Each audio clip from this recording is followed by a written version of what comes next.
Bonjour à tous. Il existe un type de monument présent dans quasiment toutes les communes de France, devenu tellement banal qu'il en serait presque invisible. Édifiés pour se souvenir des sacrifices qui eurent lieu pendant les guerres mondiales, les monuments aux morts se sont parfois transformés en monuments de l'oubli.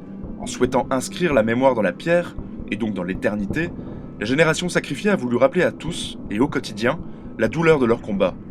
Mais en fait, ces monuments peuvent nous interpeller sur d'autres aspects. En fonction de l'emplacement de la statue, des symboles utilisés ou de l'épigraphe inscrite, ces édifices nous éclairent sur la situation sociale, économique ou politique de la France d'après-guerre. Revenons donc sur cette histoire peu étudiée de la signification des monuments aux morts.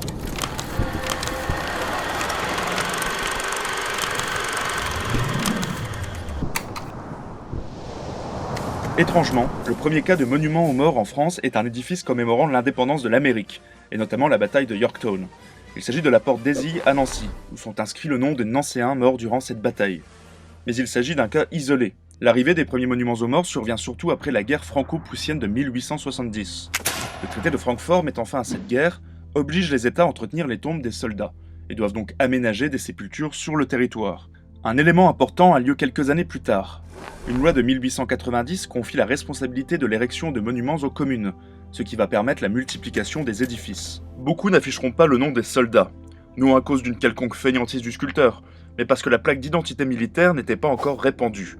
Apparus sous la guerre de sécession, les dog tags en anglais, traduisibles par collier de chien, en raison de leur ressemblance avec les colliers de nos amis à quatre pattes, ne se généraliseront qu'à la Première Guerre mondiale, permettant donc l'identification des corps.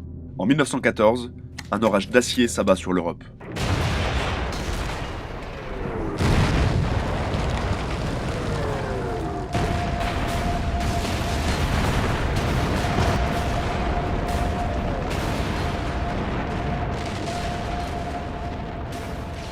Ce carnage de masse fait au total 18 millions de morts, dont 1,7 million de Français.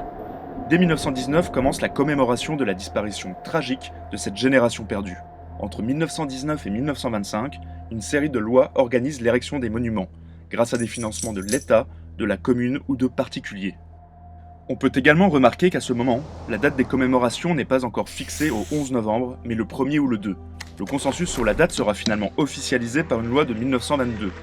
Le sens à donner à cette commémoration provoqua des clivages. Les anciens combattants souhaitaient une journée de recueillement, de la peine face au massacre, tandis que le pouvoir fut tenté d'en faire la célébration de la victoire face à la barbarie allemande. Au final, le 11 novembre célébrera l'anniversaire de la Troisième République et l'honneur des morts pour la patrie. C'est d'ailleurs à cette occasion qu'est créé le culte du soldat inconnu. Ces monuments répondent tout d'abord à la problématique du deuil et ce que l'on nomme la démobilisation des morts. Autrement dit, le droit pour les familles de récupérer le corps des défunts. Cela était interdit dans les années suivant la guerre, au point que certains civils fouillaient les champs de bataille et ramenaient clandestinement les dépouilles. Cette démobilisation des morts sera ensuite autorisée en 1920.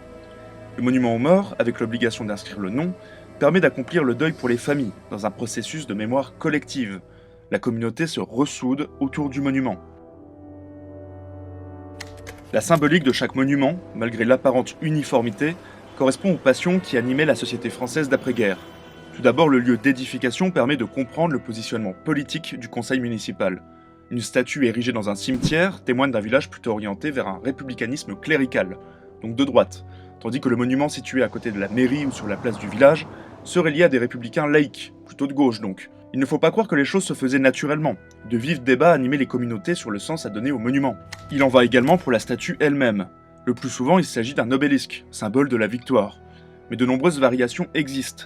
Il y a des monuments dédiés au patriotisme victorieux, utilisant des stèles ornées d'un vaillant poilu, idéalisé, brandissant une couronne de laurier, ou avec un coq gaulois très fier. On retrouve également un patriotisme sacrificiel, représentant des soldats gisants, donnant leur vie pour la patrie à la manière de Jésus, donnant sa vie pour l'humanité. Le troisième type de monument est plutôt pacifiste, déclaré, comme celui inscrivant « Maudite soit la guerre », ou plus discret, mettant en scène une veuve, par exemple. N'oublions pas que ces monuments constituaient un marché économique, et que des catalogues existaient à l'époque, ce qui donne cette impression que chaque monument se ressemble. Il existe des variations en fonction des régions. L'Alsace-Lorraine, allemande pendant des années, érige des monuments plus sobres. Par exemple la ville de Strasbourg, où les hommes sont sans uniforme, réunissant les soldats des deux nations dans la mort. Les anciennes colonies françaises ont également un rapport ambigu à cette période. Les Algériens préféreront renvoyer les monuments en France à leur indépendance, tandis que les Sénégalais les entretiennent, considérant qu'ils font partie de leur histoire. Ces monuments ont connu des évolutions. Parfois détruits pendant la Seconde Guerre mondiale, ils se sont vus ajouter les noms des nouveaux soldats et victimes de 1945, puis ceux des guerres coloniales. Au final, les monuments de 14-18 ont absorbé toutes les guerres passées et futures, dans l'établissement d'un lieu physique de mémoire.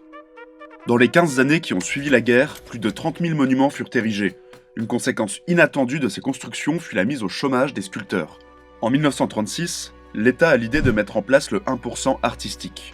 Les lycées et universités devant allouer 1% du budget de construction d'un bâtiment à une œuvre d'art. Abandonnée, cette idée fut reprise en 1951, puis étendue à toutes les constructions publiques.